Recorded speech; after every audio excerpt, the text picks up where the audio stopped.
Ladies and gentlemen, boys and girls, welcome one and all. It is 2/3 of the AFL Armchair Advisors back in the studio for round 17 of AFL season 2022. I am Rich of the Armchair Advisors, the erstwhile host of this little affair that we've got going on. Now I'm going to be taking you on a grand, wonderful journey across 9 great games of football. A little bit of pizzazz and sparkle sprinkled in and amongst it. Of course, we're going to be chatting about bets, big predictions, big news stories this week to get through, the whole box and dice. Very, very excited. And joining me is my partner in crime, my main man. He is Sensible Dan, a man of quiet grace and nobility, except when he is curb stomping bookies with his ruthless grip on all things statistical. Dan, how are you, mate? I'm feeling fabulous, mate. You just said curb stomping the bookies. What a weekend we had. What a weekend we had. Tell us about it. What happened? There is many a bookie that was left in our wake over the course of the weekend. We, on Sunday, Saturday, middling. There and thereabouts. Not bad, not perfect, just there and thereabouts, as Rich said. Came into Sunday feeling pretty good, though. Felt pretty confident. Managed to go 17 of 17. Ding, ding. 17 of 17. So if you had multied all of those up, which one very, very lucky punter did do, that was paying a whopping $627. young Jim McCall put a $10 bet on, put a tenner on it. Came out $6,270 richer. Amazing. What a weekend. And how much of it did we see? Absolutely fucking sod all. Absolutely nothing of that. Nothing of that came our way. But that's fine because you know us. We obviously put 10 grand a piece onto it. So exactly. And have since retired. Exactly. It's all good. And look, we don't do it for us. We do it for you. Yeah, exactly. Look, this is all just an absolute piss take. We love doing it just because it's just a lot of fun to do, and we just like providing something a little bit different to the usual Fox Footy fare. So look, if you wouldn't mind, we don't ask for payment, but what we do ask for is a little like and a little subscribe on the button down the end. That would just be wonderful. Would make our Christmases. Yes, it would. Absolutely. And again, big congrats to Jim and a few other punters who got on it as well in varying orders. Great weekend, and I was just absolutely stoked. It genuinely made me feel fantastic heading into Monday. Big, warm and fuzzies. It did. And mate, and the good times don't stop there. No. Because we are a man down tonight. We are indeed a man down. Desmond Van Bus has pulled a sickie. Yep. He's pulled a sick day. He's called up, said, boys, I've got the man flu. I can't do it. Can't come in. Can't do my only job. Can't do the most difficult thing I do of a week. Yep. Can't do it. The sad thing is I've heard a salacious rumour. A very salacious rumour that not more than 20 minutes ago did he step off an MMA mat. Well, look, I hate to be the bearer of entirely unexpected news. No, don't tell me. He was not having a roll on a sick day. Well, I chucked him a message. I said, now, Des, you wouldn't be at MMA by any chance, would you? Because he's a kung fu master and he's going to be the world's greatest. And he wrote back, I just left. Why dat? Man flu is still strong, but it's bag night for me, so I just stayed away from blokes.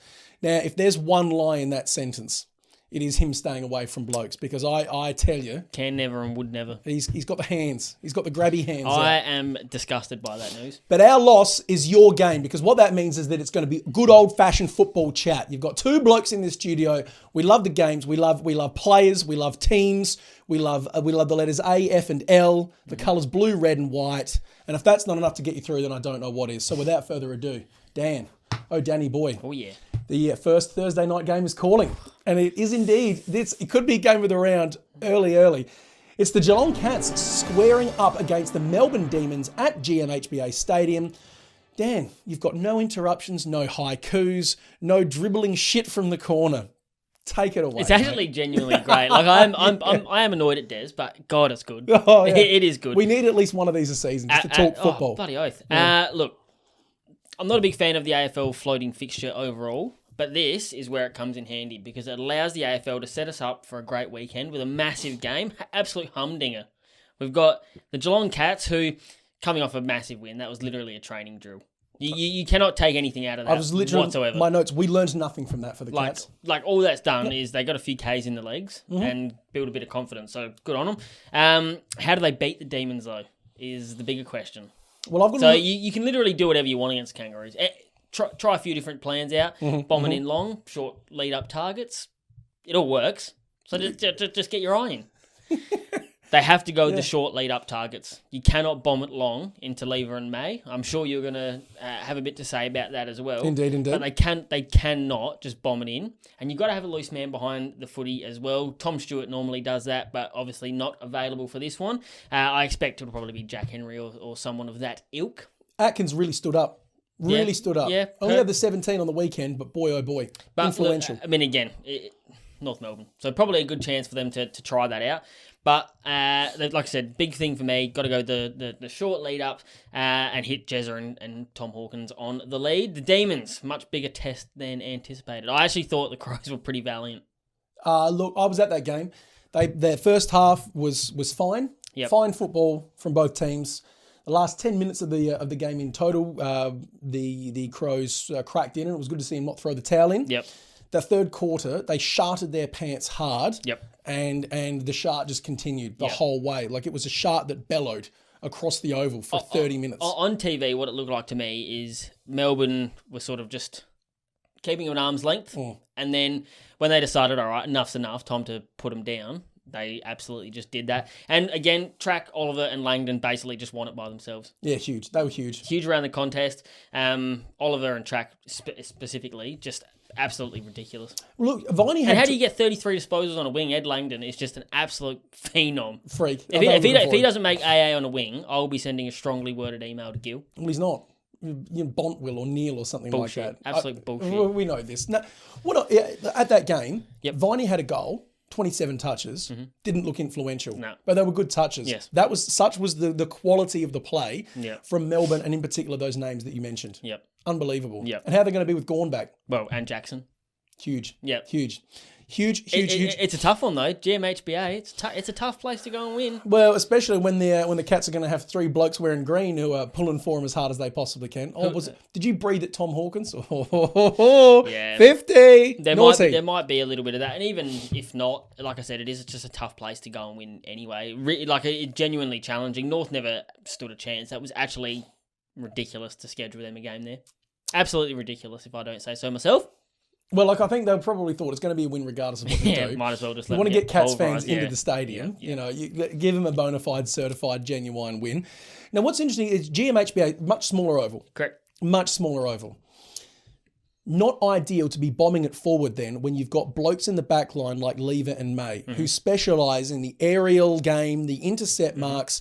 On the weekend, they broke their own stat in terms of most intercept marks of a year. They had 28.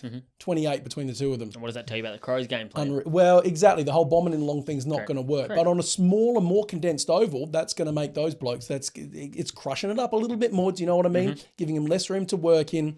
I think that aerial game is going to be really, really important. Correct. And this is the game you do not want to be missing Tom Stewart if you're the Cats. No, absolutely not. Fine to miss him last week. Whatever. Who cares? This week, big difference. Huge difference. So 2 big ins, no Stewart. I am plumping for the Demons, even though I know there's going to be some horrendous umpiring calls we're all going to be messaging and chatting about on the Monday, Tuesday, etc., etc. Yep. Oh, isn't it horrible that the Cats are getting the rub of the green yet again? That's going to happen. Lock that in. It's fine. Made my peace with it. I'm tipping Melbourne. Yep. I'm going the D's as well. I just remember, I think back to what happened late last year. This is where the D's wrapped up the minor premiership. Maxi Gawn, goal after the siren. Surely that gives you a little bit of confidence going into this one as well. You'd like to think so. And being Melbourne, you should be confident beating anyone, anywhere, anytime. Done. That's, to quote a great man, that is all wrapped up in a neat little package. A very great man. Yeah. I'm assuming you do, but have you got some bets for us? Ah, mate, I tell you, we wouldn't be the armchair advisors if we didn't have a few little bets. So continuing on from our stellar form last weekend, I'm looking at just 6. I was quite discerning with my picks in this game. I'm going any other result on the wire to wire. Yep. I was paying something like $1.85 or something rude like that. I like that a lot. Either team to win by less than 24.5 points. Yep. It was $1.72. I can see that. Rude. I can see it. Very rude. Very rude. Oliver 30, Viney 25, Guthrie 25, Petraka 25. Perfect.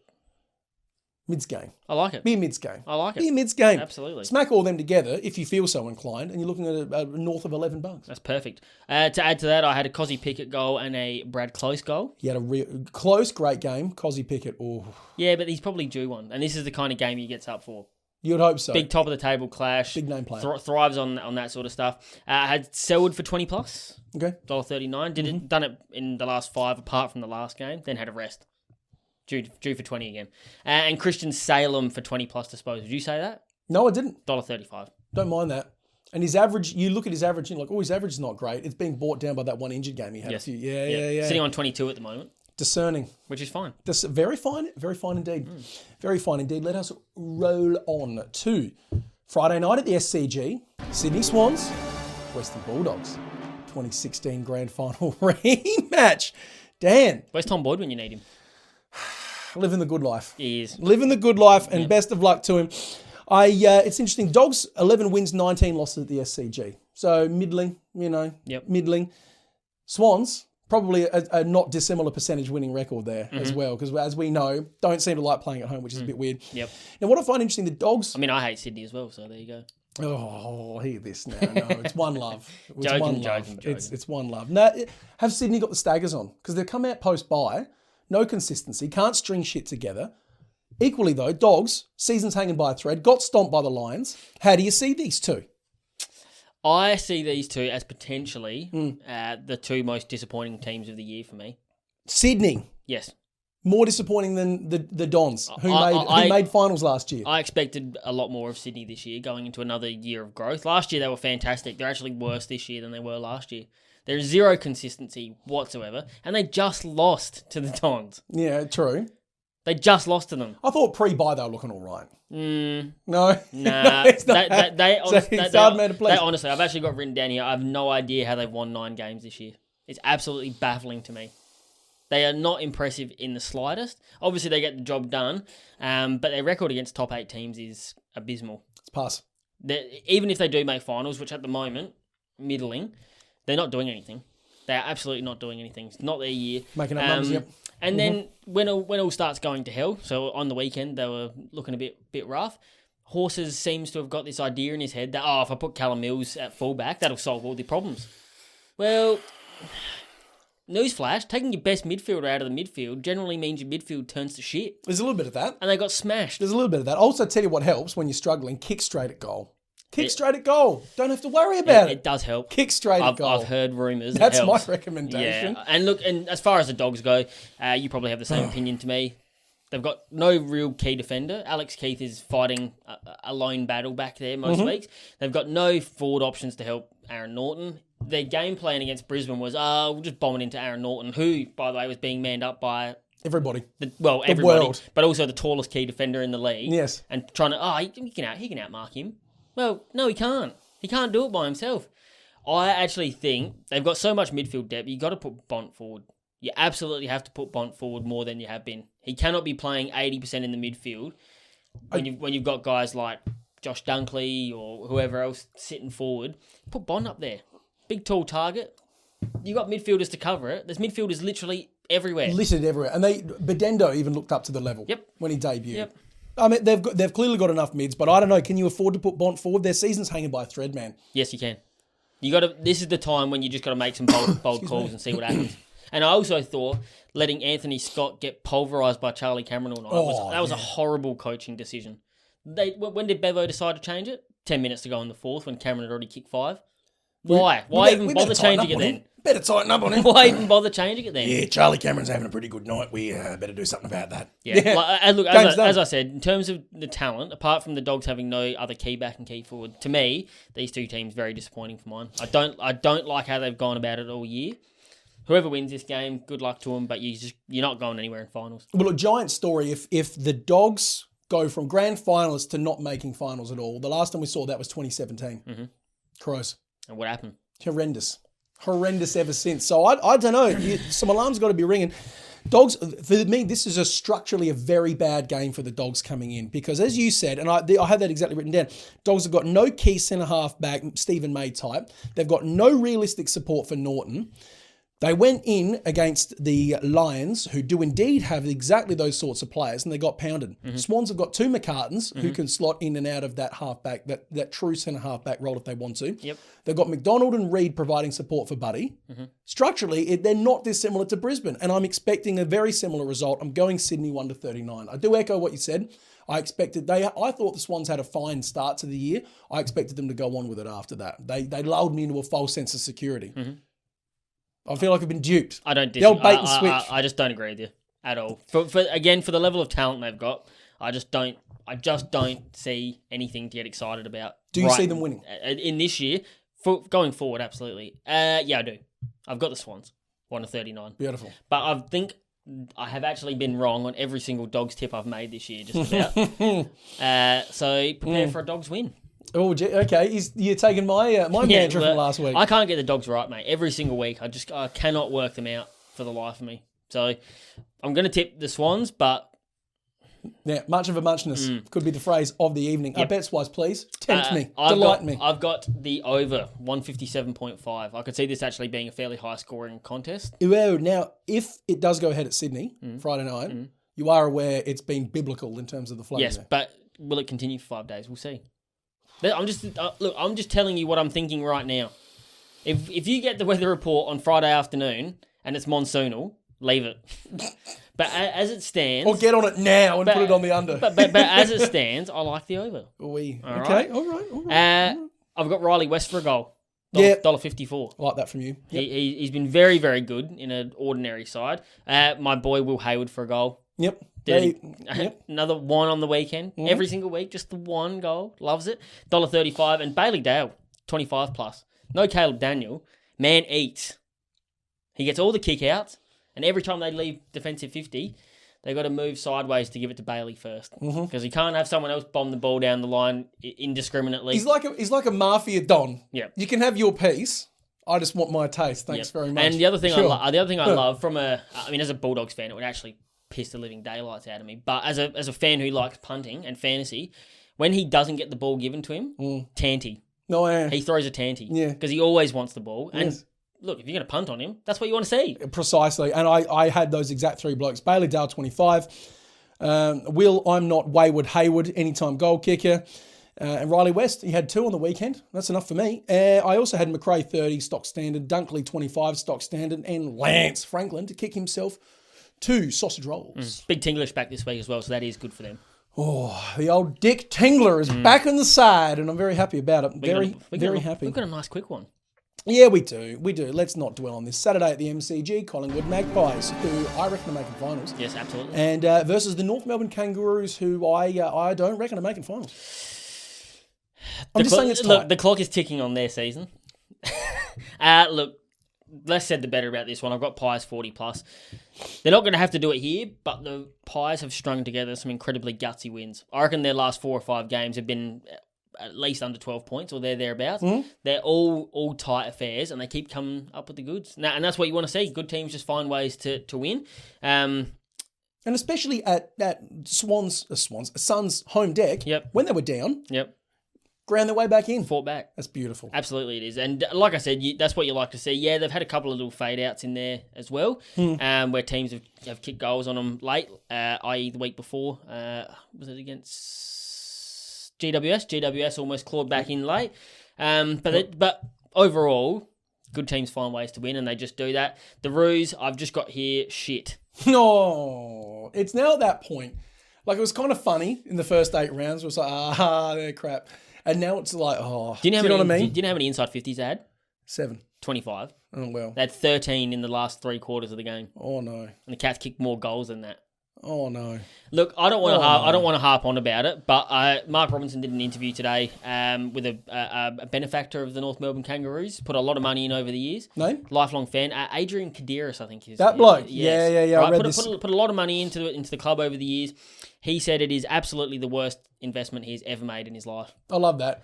Now, listen, I'm rich and I put in money and I want to see returns. Come on, mate. Not just from a financial point of view, but from satisfaction. Like, he feels, and I would probably feel the same if I was in his position, feels like his money's been pissed up the wall, and rightly so. I would be very angry if I was a North Melbourne fan right now. What they need to do, completely clear out the club, full NBA mode. Any players with any value, trade them. Interesting. Look, let's not go down Complete this path rebuild. because we're going away from the game itself, Yep. as opposed to just sort of shining the light. What are we going to say about the game? Put North aside. Yep. Who are you looking forward to seeing play? The Pies. Yeah, but when you say the Pies, no. Let's go in here. What I'm genuinely enjoying is that midfield mix at the minute, because they've got that mix of old heads that have been there forever, who are playing with that consistency and reliability and are bringing that leadership. But then you've got the young roosters that are coming in and providing a bit of spark and something, just a point of difference. And I'm same at the Suns, as I said last week. I'm really enjoying seeing both of those teams and their midfield mixes go together. And it seems like both ends of that age spectrum are pulling the best out of each other. Correct. I'm really enjoying that. Absolutely. Even though blokes like Taylor Adams have had a down year, and Pendlebury, allow him a down year. The man's 400,000 years old. I think he's earned it by now. Do you know what I mean? Interesting to see, though, because all the chat not too long ago about Darcy Moore leaving. Where's he going to go? Do we now see what the plan is for life post Darcy Moore, or if he was to go, a type of a Marvel what-if situation? What's the Pies' redundancy for no Darcy Moore? Well, I don't know what they're going to do. It's interesting. I really don't have any idea what they're going to do this week. I don't think Darcy Moore will end up leaving. I think more than anything, this next little stretch without him will probably show Collingwood, he actually is his value. Very important to us. Without him, we're nothing. It might not have been so bad if Jordan Roughhead hadn't retired, but he's done. So what are you going to do?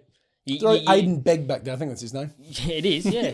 He's a bloke. You need Darcy Moore. Absolutely need him. What have you got for bets? Bets-wise, I'm looking at Paddy Lipinski, 20+. Taylor Adams, 20+. Hasn't dropped under it all year, thanks. Don't quote me on that. Nick Dacos, 25. Steele Sidebottom, 20. Jai Simpkin, 25, just for the North fans out there who are holding on to something.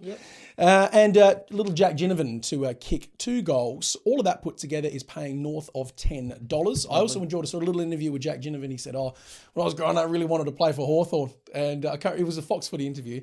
And the interviewer said, well, you still can, And he went, nah. I love that. That's great. I actually don't mind Jack Ginnivan. He's got a bit of personality. And the game sorely needs it, man. Absolutely. In terms of bets, I had Jamie Elliott 2+ as well. I think he'll get a couple. And Hugh Greenwood for 15+. That's just $1.26 at the moment. I love that. It just as a little fluffer. Someone actually has to get disposals for them. Like, they literally can't go a game without having them. They're edging that way. They really are. But Greenie will still get his. And just on Nick Dacos quickly, I'm not hearing any of this chat that, he's just a little slut who gets little touches. Who's been saying this? You surely have heard it in circles. There's people out there. Are you looking at it in comment sections? Like, after the weekend, he had 36 disposals again. I think it was 33 steady. They're just all round the back, cheap handballs, blah, blah, blah. That's actually good coaching is what that is. Why would you let a spindly little kid go in and under and get all his own ball and end up dead? He's not even spindly. The dude's built for the level. He's playing with confidence. I would say, he's using the ball well. He still needs a little bit of seasoning on the body, as any 18-year-old does. That's good coaching. And I challenge anyone who says that, go and have 33 touches in an AFL game if you think it is that easy to do. And get back to me. All right. Bets? That was pretty much it, mate. I said, Jelliot, Greenie. Let's go. Perfection. Let's go indeed. Let's go to Metricon Stadium. I'm looking forward to this. Saturday twilight.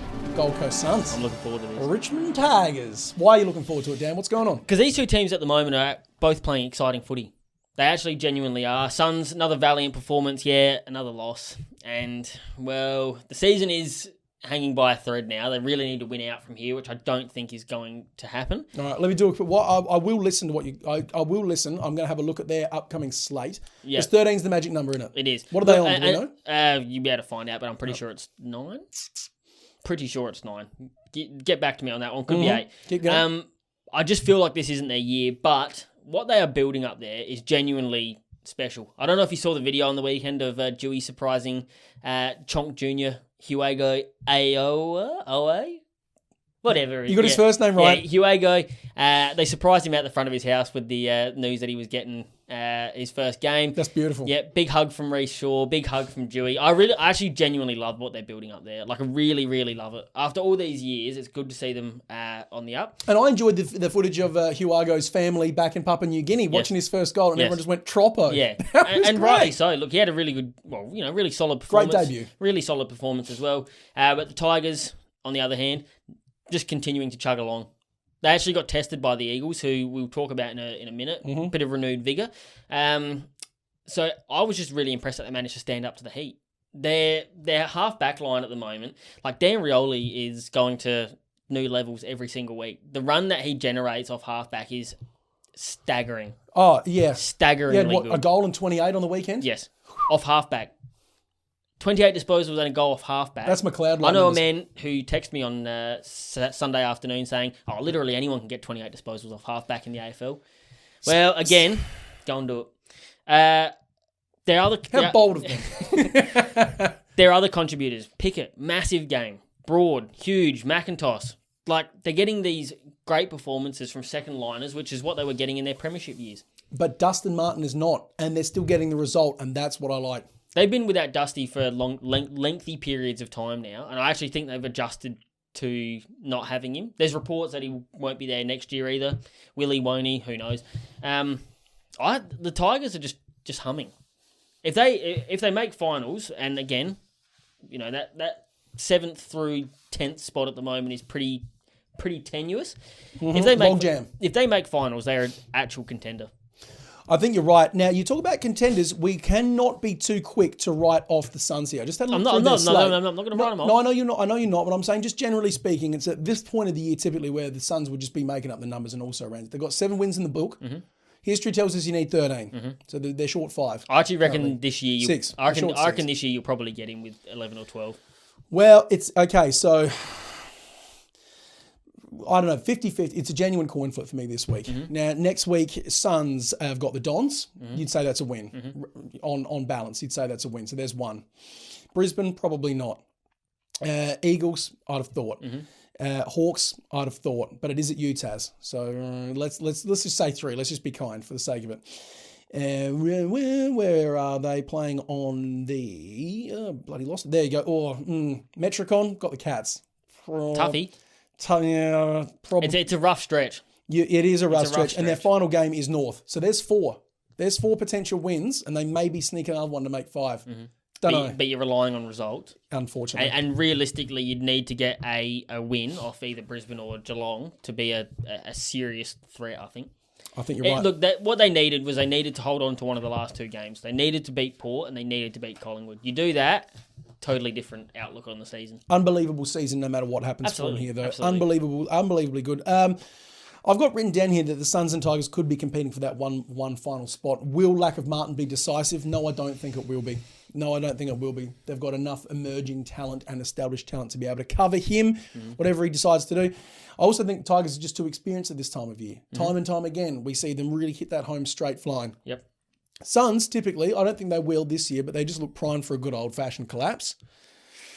Not to say they're going to get blown out by 10 goals every week from here on out, but they're realistically, let's call it 4 games they're going to win from here on out. I don't think they're winning this game. I'm really looking forward to it. It should be competitive. I like the new-look Suns, but I like Richmond better, 1-39. Richmond Tigers. Yes, I've got the Tigers as well, mate. I'd love to tip the Suns, but just don't have it in me to tip them this week. I'm strongly on board with you on that one. Bets-wise, I'm looking at David Swallow for 20. Yep. Man is flying at the moment.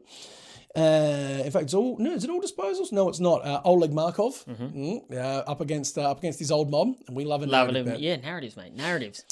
15 touches for the human leg. Liam Baker, 20 plus. If he's not leading their BNF, I don't know who is. Yep, love that. Nank, 15. I said it last week. 15 on the nose. I'm rolling again. Marlon Pickett, 15. Hasn't dipped under it all year. He's paying like $1.44 or something stupid. I can't remember what he was at halftime, but he had 13 halfway through the second quarter. So put that in the books. That is big dumb. And Young Morris, my man. Yep. Anytime goal. Thanks very much. Beauty. 6 legs there, paying north of $10. I went a bit more speculative with these ones because I saw some value that I actually like the look of. I went Nick Holman for a goal. Didn't kick one last week, but I think he'll get back in the books this week. Gee whiz, I don't know. Shane Edwards for a goal. Now, you might bristle. Kicked 5 in his last 5. That's paying $1.91. All right. Look, no, I'm still listening. Jaden Short for 25 plus disposals. Now, he hasn't done that in a few weeks, but Nick Vlaston's out. Who do you think slips into the back line? You hearing this? Mr. Jaden Short. You hearing this? $1.93. And Chonk Miller Senior, No. 30 plus disposals, $1.66. Daddy. No one's going to stop him. No one's stopping him in the Tigers. How much is that? 30? 30. How much? 30 plus, $1.66. I like it. Some speculations, I but like it. it's sound logic. It's sound reasoning. And that is why you are sensible, Dan. We're going to do one more game. Tell you what, we're going to do one more game. And then we're going to skip to a bit of a new segment that we can finally do now that we don't have a slobbering dummy working alongside of us for a nice little change. It's almost ironic doing Dummy of the Week every week when, you know. Yeah, but if you couldn't tell that this entire show is ill thought out, poorly formed, half-baked, and slapdash. Valid. Yeah, I love a bit of a triple layer irony. Yes, it's fantastic. Saturday night, Marvel Stadium, we've got the St Kilda Saints, who shocked everybody, up against the Fremantle Dockers, who very nearly snatched defeat from the jaws of victory against the Power. Dan, what do you think Freo learned and took out of that game? I think they'll learn that you don't switch off at three-quarter time, no matter how much you are up by. Because that was seriously like ring-tightening stuff at the end of that game there. I actually probably think on the balance of it, Port probably deserved to steal it. Well done to the Dockers for holding true. But there was a couple of moments in that last quarter, Charlie Dixon kicking those 2 goals within 30 seconds, and both of them just freakish. I thought, Dockers aren't going to hold on here. One step, got the ball in the pocket, turned on a dime. Yep. Inside out, it was actually gorgeous. Like, gorgeous from a big man. And then sharked his own tap out of the ruck immediately after that and kicked one from the centre square, if you don't mind. It kind of makes you wonder, in another universe, Yep. could he have been a premier top-flight ruckman? I actually thought that for about 3 seconds. I was like, maybe he's been playing in the wrong spot all these years. So anyway, look, the Dockers did hold on, but you were right, Saints, massive. I actually thought not that there were no chance, but I thought strongly that Carlton were going to win that game after the week Saints had before. We all three of us got surprised. Literally everyone wrote them off. Yep. All the chalk started up. Fire Brett Ratton again. Game plan's washed. Doesn't know what he's doing. Blah, blah, blah. All of their A-graders just played out of their skin. Sinclair was just enormous. Jack Steele back. Brad Crouch, Marshall. They were just great. All of them were fantastic. That's exactly the response you want to see when you get a shellacking the week before. I think what that revealed, now, yes, it was great. Saints fans, still got a heartbeat in your season. Good for you. Well done. Happy for you. 2 games. All right, let's just take that as a 2-game sample size. We saw Jack Sinclair had, 35? Something like that, man of the match. Right? The previous week, got the absolute bejesus tagged out of him. What happened to the Saints? Correct. So is now our understanding that no Jack Sinclair equals no Saints? I mean, correlation does not equal causation, but that's as good as data you've got to go on. Surely the easiest game plan in the world this week for Justin Longmuir, just to at least try it. Who do you pick? What are the forward line? Why don't you just go and Lockie Schultz? Why don't you just go tag him? I've got a question for you. Now it's fantastical. Okay. Bordering on nonsensical. Doesn't sound like us, but go on. You and me, baby. Yeah. Right. Sinclair plays off that half-back line. Okay. Where was Fife playing predominantly on the weekend? Well, where do you think? Across that half-forward line. Correct. Would you sit Fife on Sinclair? No. No? Nah. Tempting? I think you got to let Fife get his. I'd give it to someone like a Lockie Schultz type or something like that. I'm just trying to stoke the fires. Look, I honestly wouldn't. I'm a beta. I wouldn't hate to see it, but I just feel like there's a couple of blokes in there who are probably more suited to that type of role. Collier, Walters at this point of his career. Logue's got the speed to go with him, you know, even though they're persisting with him up forward. Surely you try it. But they're not going to. I think Freo, what I'm liking from Freo this season is they back their own structure in. They play to their own system. They attack hard, aggressive, straight down the corridor, linking play. Everyone's running. Even when the chips are down and they've got a lot of pressure coming the other way, they stick fast. And it's paying dividends. So I don't think they'll see Sinclair as much of a threat, excuse me, as what the rest of us do, looking from the outside. But I'm still very interested to see because they have to do something with him. You cannot allow him to get his own pill. No. And the amount of times he linked up with Brad Hill, God damn. Yeah. They're about to star in a buddy cop movie, and again, that's where you look at someone like Voss's coaching and think, What are you thinking? You're sitting there from a bird's eye view, watching them just tear you apart. You surely got to do something about it. I think Longmuir is, well, to me, he's shown he's much more proactive than that. Mm-hmm. I think if they do start getting off the chain, say both of them have got their 10 disposals by quarter time, that'll be enough. Nip that in the bud. We'll sort it out right quick. Mate, they'll see the trend progression. Yep. Look, I'm backing in the Dockers here, to be honest with you. Both teams more than capable of getting the dub.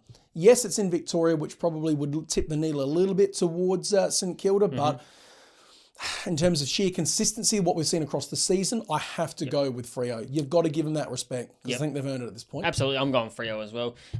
Their running halfbacks are just so fantastic, so young as well. You know, Jordan Clark, Hayden Young, Brandon Walker had a massive game on the weekend. You know, those guys are all under 21 years old. That's your half-back line for the next 10 years if you want it to be so. And I think they've just probably got enough drive off from that particular point alone. Midfield, like for like. Forward lines, probably like for like. But I reckon the Dockers will just get the chocolates here. I'm in violent agreement with you. Now, I bet you've got some bets for me. I do. Yep. I've got Dan Butler for a goal. Okay. $1.54. Sure. I've got James Aish for 20-plus disposals. He's had a bit of a role change in the last sort of month, 6 weeks. And he's gone over 20-plus 5 of 6 weeks. Yes, he has. That's $1.38. Yes, it is. I've got Will Brodie for 25 plus. You have to have that this week. Because, again, he just like for tipping Freo, he's earned the respect. 25 plus, $1.55. And I do have Jack Sinclair for 25 plus disposals, $1.33. I do agree with what you say. I don't think they'll tag him, but just be wary that if he does start getting a bit off the chain... He's susceptible. He is. I've got Sinclair as well. I've got Brodie as well. I've got James Aish as well. I also had Hayden Young for 20.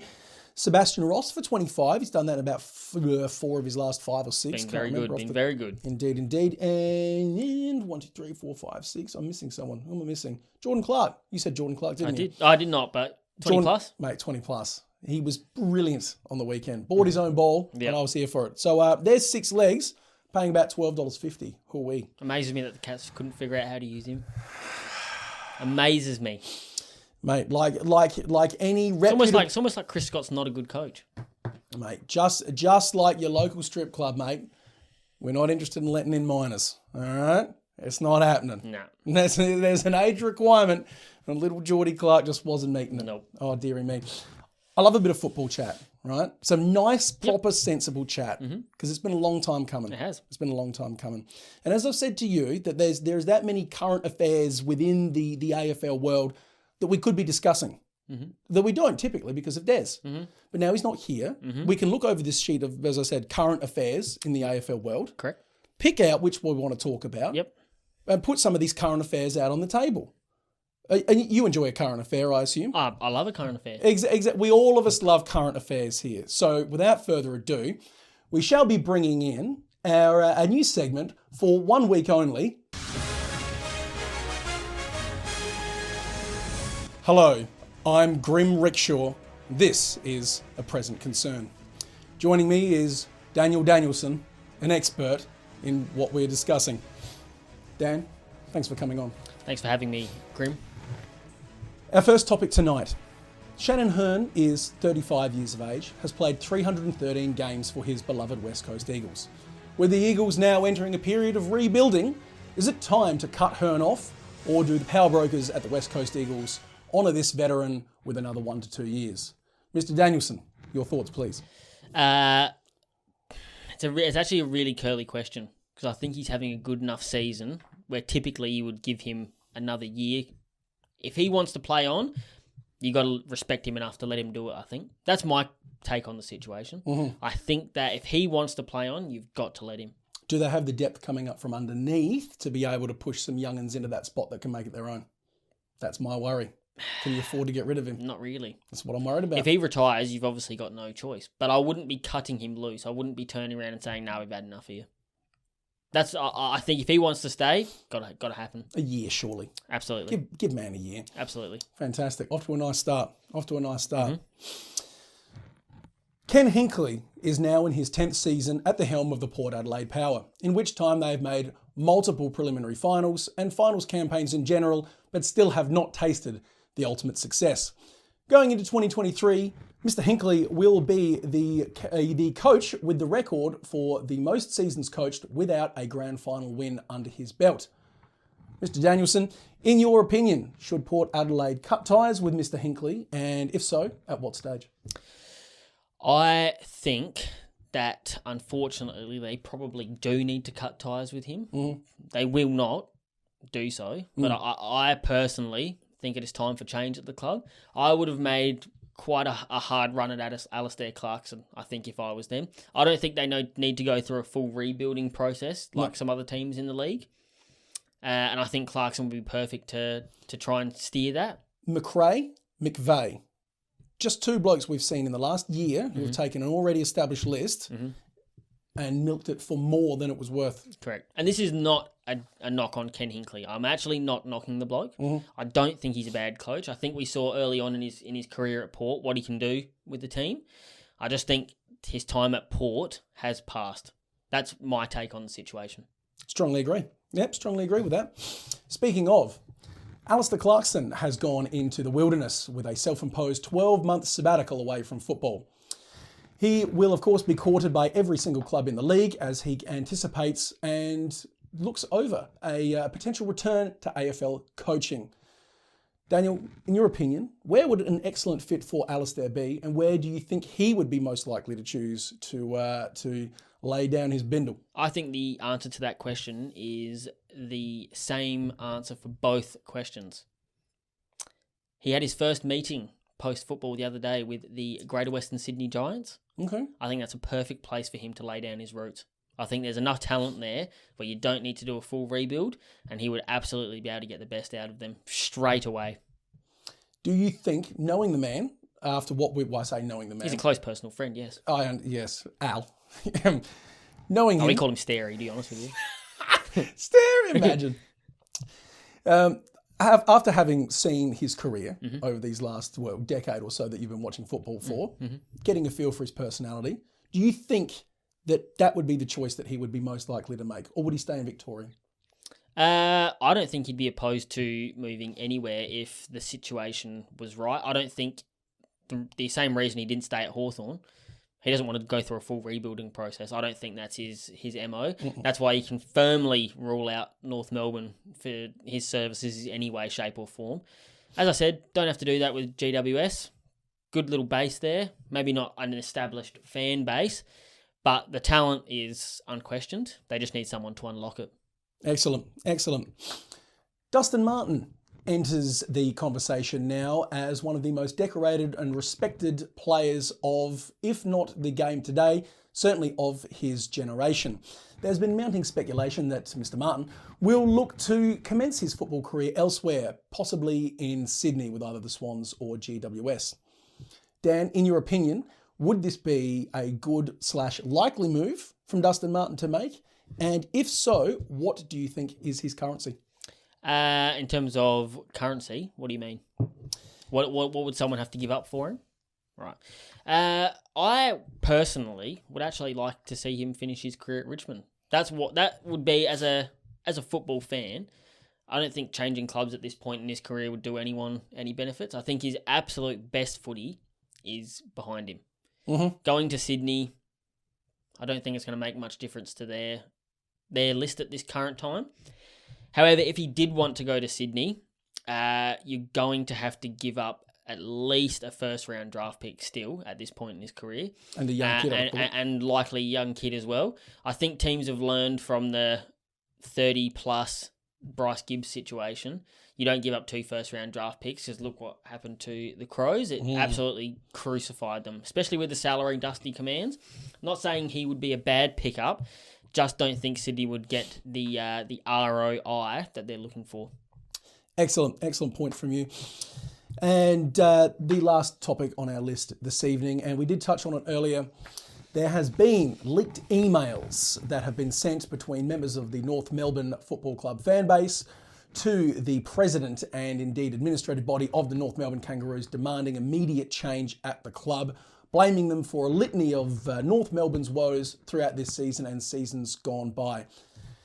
Mr. Danielson, in your opinion, what is the best way to approach the North Melbourne situation? Do we lean into a full rebuild, turf out all of the older blokes that we've got on the list, or do we go the opposite way and start trading out some of the younger talent or these lesser lights, so to speak, that aren't getting a look in, and maybe try to get in some Luke Hodge type of operators on field and be competitive immediately? What are your thoughts? There's not much point getting in Luke Hodge type operators at this point to be competitive.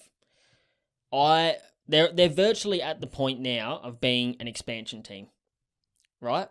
Statistically, they're as bad as GWS were in their first year.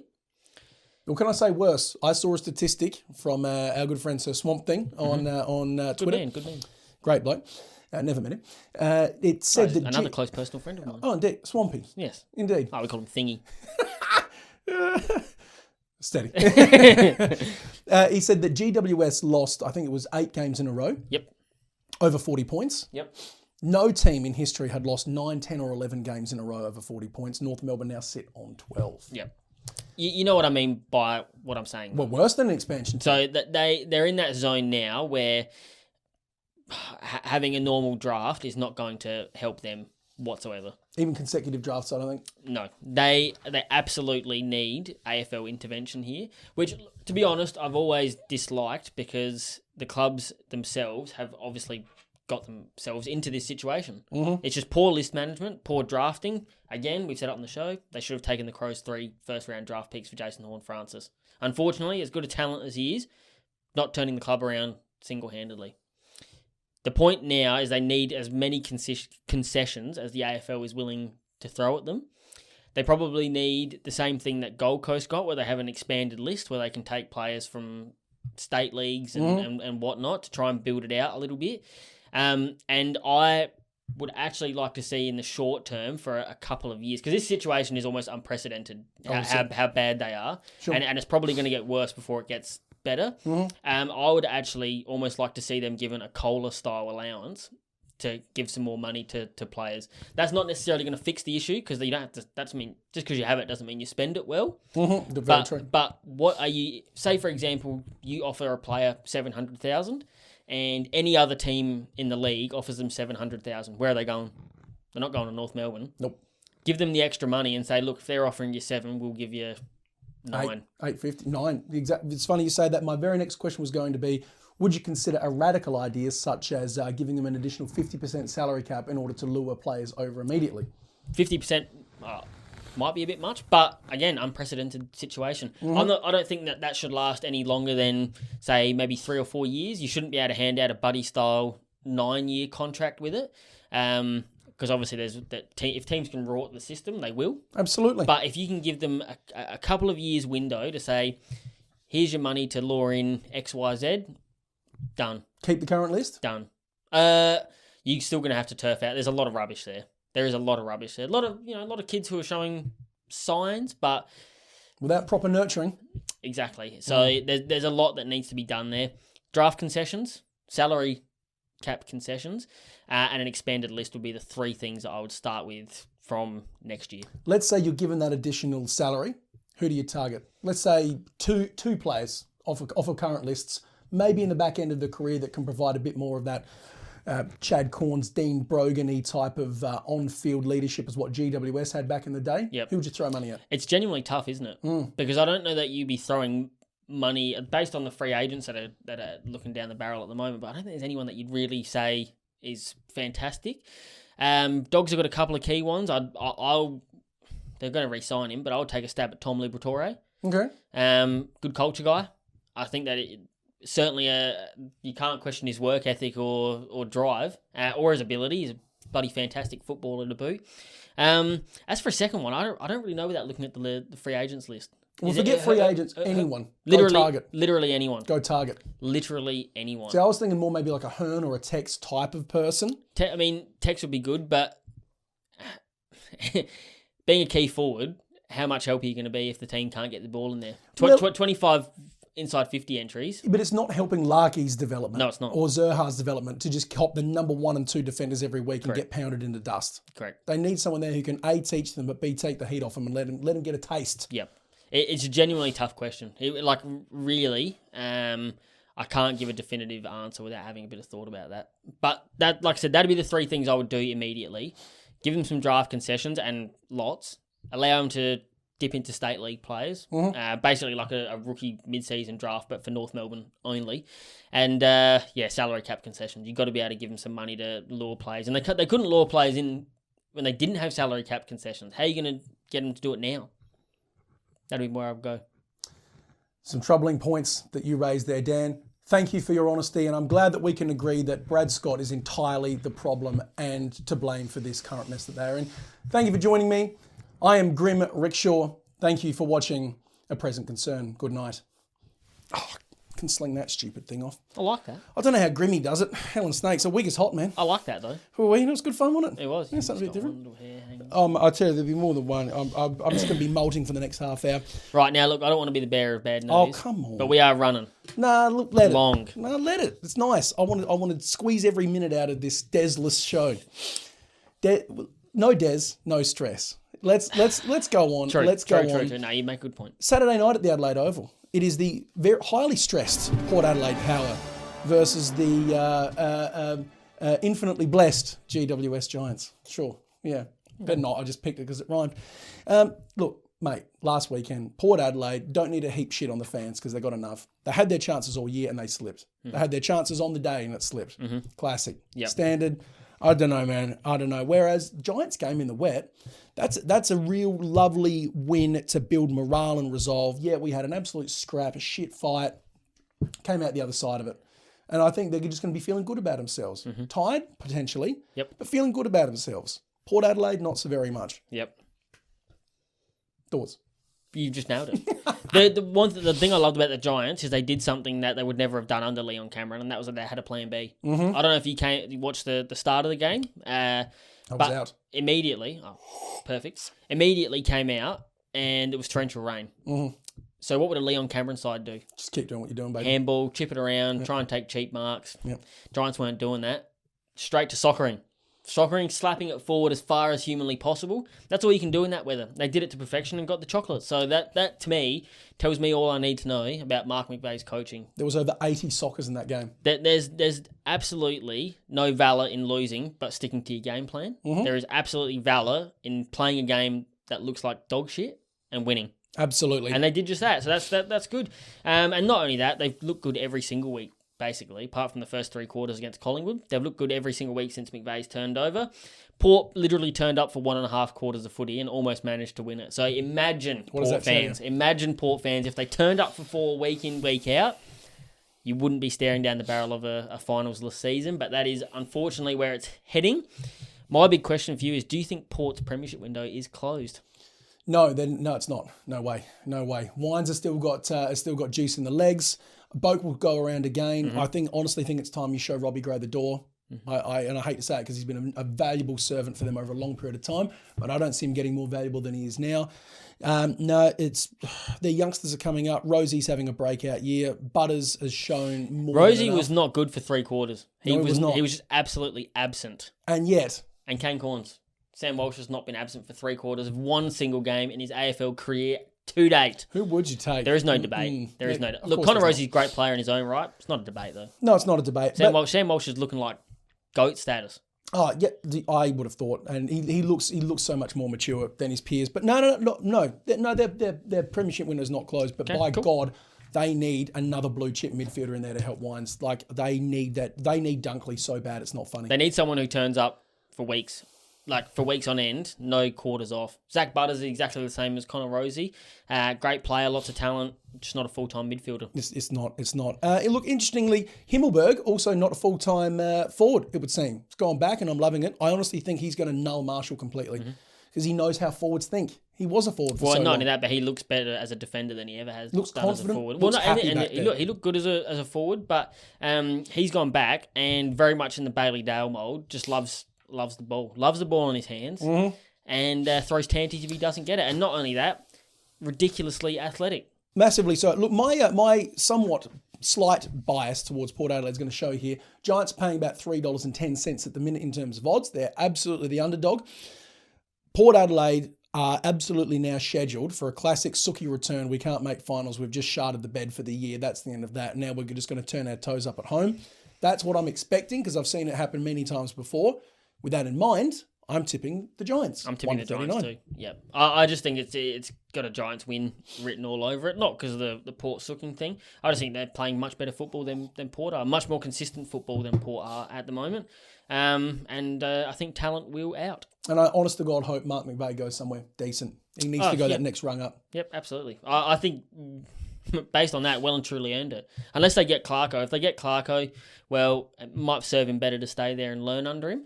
If they don't get Clarko, he's earned the job. Strongly agree. What do you got bets-wise? Because I've got an absolute rib tickler that's going to injure you. Good. I've got Cogs for a goal. Didn't kick one on the weekend, but, I mean, you can't blame him. It was virtually impossible to get on the score sheet. So, tell that to Callum Brown, baby. Oh, mate, unreal. And how are Hogan's hands? Yeah. The grippo. Couldn't stop glunking. Unreal. $1.53 for Cogs goal. Kane Farrell for a goal. He is the nicest kick of a footy I've ever seen. It is just pure. Every time he strikes it, if he's within 55, you back him in. Talent. $1.50. Tim Taranto for 25 plus. He was firmly back on the weekend. Emphasis on firmly. $1.80 for that. And DBJ for 20 plus. $1.42. He's done it in his last 4. Had about 29 on the weekend, something like that. No, not too bad. All right, so look, I have put together a multi. Now, again, you can take any of these legs. I like the value on all of them. Even though some of them are short, they'll make for nice little multi-fluffers, as I have done. And I've crafted a multi that has got some fat odds. I'll get you to guess in a sec. I've gone Kane Farrell, goal. Connor Rozee, goal.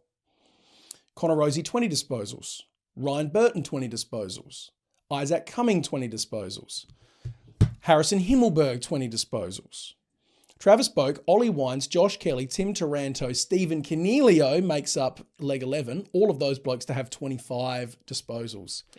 What's that paying? It's got to be sitting around $42. That is sitting, and this is without the boost, $72.40. There you go. Done. Lock it in. Mm-hmm. I'm eating champagne and drinking lobster this weekend.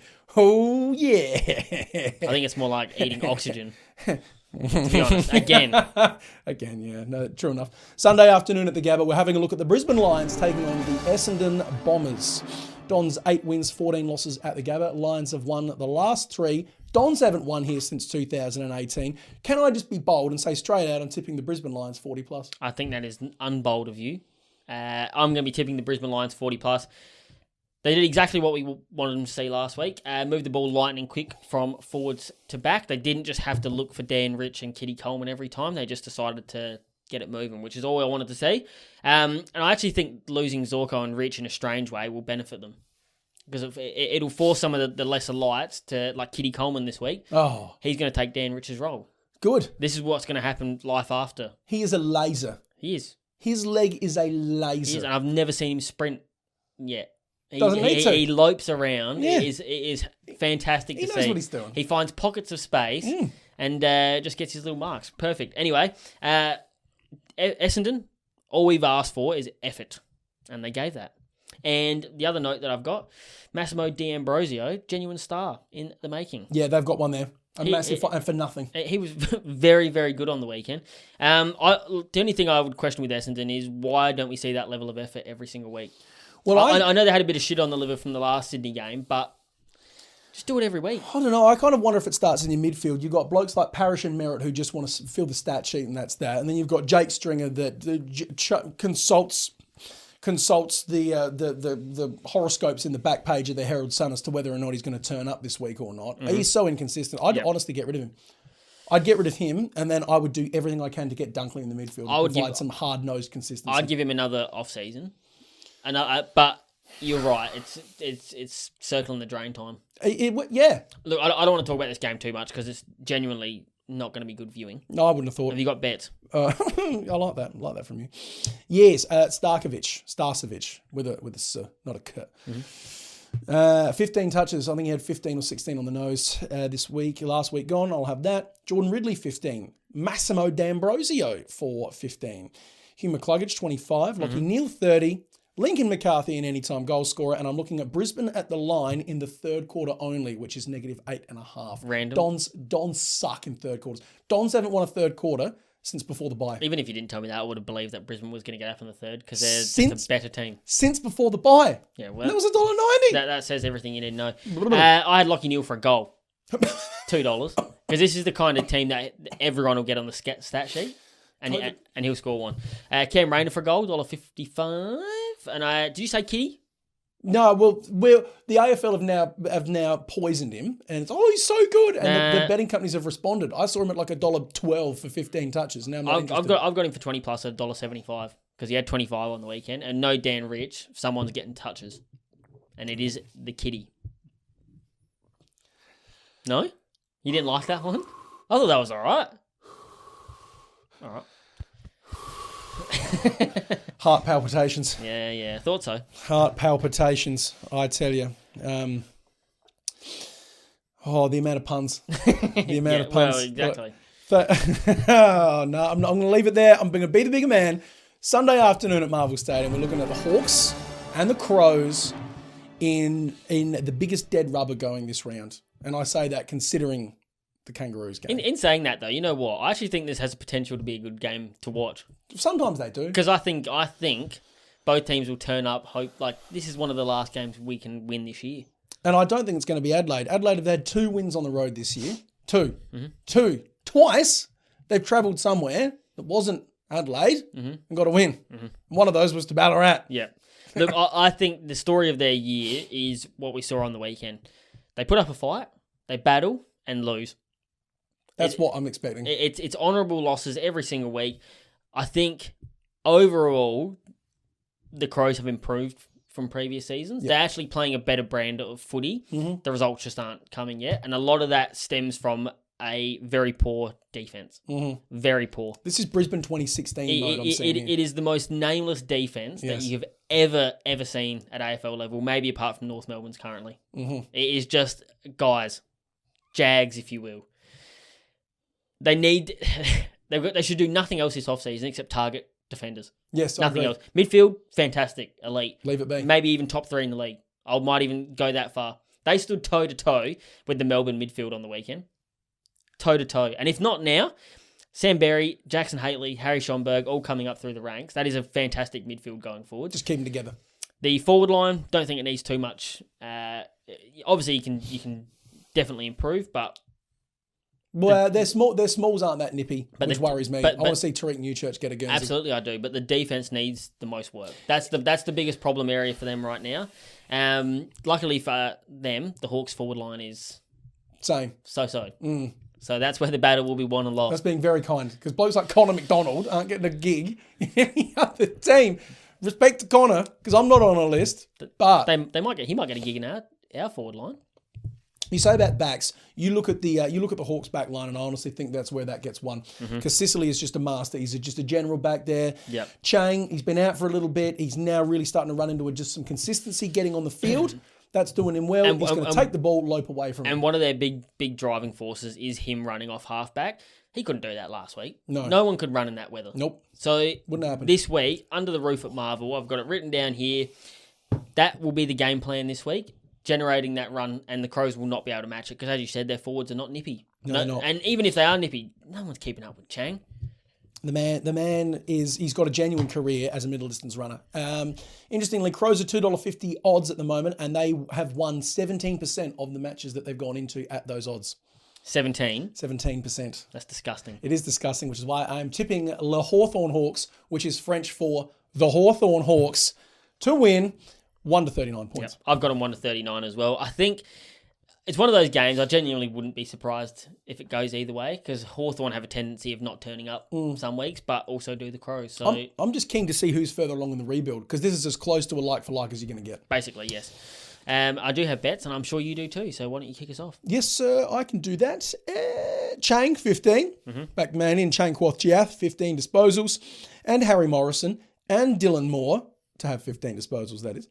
I'm also looking at Dylan Moore for an anytime goal. He's one of the most deserving small forwards for an All-Australian jacket, and it just pains me that he's not going to enjoy sitting on the pine. Good luck. He won't make the pine. Unfortunately. I mean, like... He's Tiny Tim and it's Christmas Day and he's standing outside in the cold looking at all the big boys. He is not getting a look in. No. Because they'll end up picking some bloke who's played 5% half forward for the year. Jack McRae. Yep. Probably. Will be, yeah. Who, at this stage, also undeserving, will be in there anyway. I would have thought so, yeah. Tom Mitchell, 25. James Sicily, 20 to go back. Mm-hmm. Ben Keys, Jordan Dawson to have 25 touches. Rory Ladd to have his customary 30. Now, if you wanted to put all of those together, that's north of $20. I might do just that. I had Darcy Fogarty for 2+. Yep. Because he's been on an absolute tear.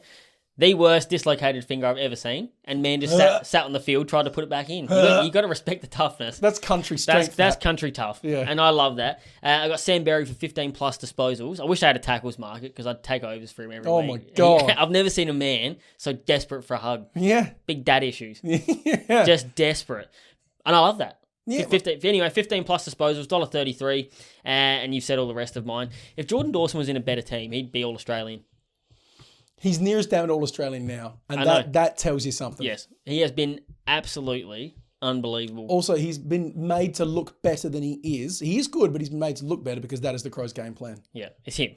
Him and Rory Ladd do the heavy lifting. Everyone else chip in. Kick the ball into Dawson's crate. But he has been elite. Oh, shit, yeah. That is genuinely the best move the Crows have made in years. Very unlike them. Very unlike them. Right, one last one. I can't wait till they delist him at the end of this year. I didn't get enough from you, mate. Trade him for a third. Yeah. Bundle him up with Matt Crouch and get a third and 2/5.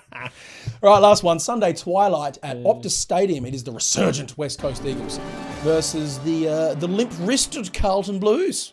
Daniel, what do you think about that one? Limp-wristed is positively accurate. Since the bye, loss. It's dub time, baby. I mean, it's a dub time. It's dub time, baby. You would like to think they're not losing to the Eagles, even over in Perth, and even with them being established. Well, Richmond's midfield 8, man. Like, the high-performance guy at West Coast got to go. Because now, was it Yo injured again? Yep. Come on. In saying that, Tim Kelly had a massive game. Yeah, and who else did? 40 disposals, 2 goals. No one. Literally no one. Exactly. That's a talent issue, as we've said all year. But the Blues are not going to lose this game. No, impossible. But even with that Nui playing against But them. you would like to see a bit of a turnaround in the limp-wristedness of them. It's good term, Like, yeah, that they genuinely should be winning this game by about 40 points. Like, I know Richmond didn't, but Carlton have shown when they turn it on, they can pile scores on. And the way they've been playing, you need a big win to try and reinvigorate you. Mm-hmm. Last weekend, way too many handballs. They went full Darcy Parish mode. Sam Walsh had 33 disposals, 21 handballs. Paddy Cripps, 31 disposals, 21 handballs. George Hewitt, 22 disposals, which is actually quite low for him. It is. 15 of them were handballs. Oh, George, no. It's literally circle handballs. You can't do That's that. a nerves thing, isn't it? Where was the composure? Exactly. Mm-hmm. Not so much a problem now, but in finals, when the pressure ramps up, you can't be doing that. It's 99. You cannot be doing that. And also, 10 goals, 18. Oh. That is no bueno. No. Now, the Eagles are going to give you chances. Yep. McGovern's not back, is he? No. See, there you go. So who takes McKay and Kerno? No one. Exactly right. So they're going to get looks. They're going to get That's a lot what I mean. of looks. They would want to win this by 40 plus. I've got them 1-39 because I just don't believe in them at the moment, but they would want to win 40 plus. I think they'll win 40 plus. I think Carlton's biggest threat is their own mindset. Once they're down, they don't seem to want to claw back too very often. They have done it, but I don't know. Do they have that grit and determination, or are they just playing off of talent and adrenaline at the minute? Yep. I don't know. They should. This is enough. Like, West Coast mid's a shot. You say that, their though, backs are tall and slow. They actually won the contested footy and clearances against the Tigers. And that is unheard of for them. So Yeah, but how many of those were just Kelly off his own back? that doesn't matter. Look, a team like the West Coast, you take wins where you get them. And they ain't getting one this week. It's Carlton, for me, 40 plus. Absolutely. I've got 1-39, but that's more an incentive. Like, come on. You're more sensible than I am. Come on. all It's I an know. incentive thing for them. I don't believe in you. How about you absolutely pulverise these Eagles? No, it's not going to be happening. I'd say you'd be tearing your hair out if you're an Eagles fan. If you had any. If you had any, yeah, absolutely. I do have bets. What do you got? I've got Jamie Cripps for a goal. Rude. He is in unbelievable form. I know, that's why I had him. Unbelievable. I believe in his last 5, he kicked 15. Correct. And still paying $1.31. That's like a Tom Stewart level 20 plus disposals bet. You just can't lose. I've got Charlie Curnow for 3+ goals, $1.64. I've got Jack Redden for 20 plus disposals. I have that too. Every game this year. Every game this year. And was paying $1.44 or something stupid like that. $1.32 I've got written down. But anyway, it could be both. Walsh 30 plus, Doc 25 plus. He had a down game, but he will be back. Strongly agree. I had the Doc for 25. I had Walsh 30. I had Jack Redden 20. I had, who was the other one? Jamie Cripps, anytime goal. Yes, I did. I also had Wilson Rioli for an anytime goal as well. All three Riolis kicked a goal on the weekend last week. I enjoyed that. Yep. Symmetry. Yep, it was nice. Universal. It was nice. Zach Fisher, anytime goal as well. Thanks very much. You said Paddy Cripps? Did you say Paddy Cripps? No, Jamie Cripps for a goal. I'm saying Paddy Cripps for 25 disposals. It was the Rioli turn last week. It's the Cripps turn this week. Yep. There's your 7 legs. There's your $10 multi. And there is your round 17 show. Done and dusted. Sensible. Football chats. Proper football chat for the boys. We're making you money. I assume our pet chimp that we've strategically shaved will be back next week for round 18.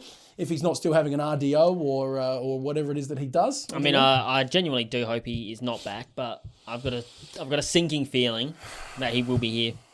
I've enjoyed this show. It has been very nice. Thank you. Thank you. Thank you. We actually should do this more often. I was just thinking genuinely should do it more often. Desmond, I'm sorry. You're out. This is it. You're done. You're done around here. It's Dan. It's Rich. It's Grim Rickshaw. And that's us. See you next week. And subscribe. Don't you dare forget Daniel Danielson. Oh, Daniel Danielson. He's an expert. Yeah. No, like and subscribe. Thank you for the support. We love you. Jump on the socials at ArmchairAD on Insta, Twitter, and Armchair Advisors on Facebook. We shall see you next week.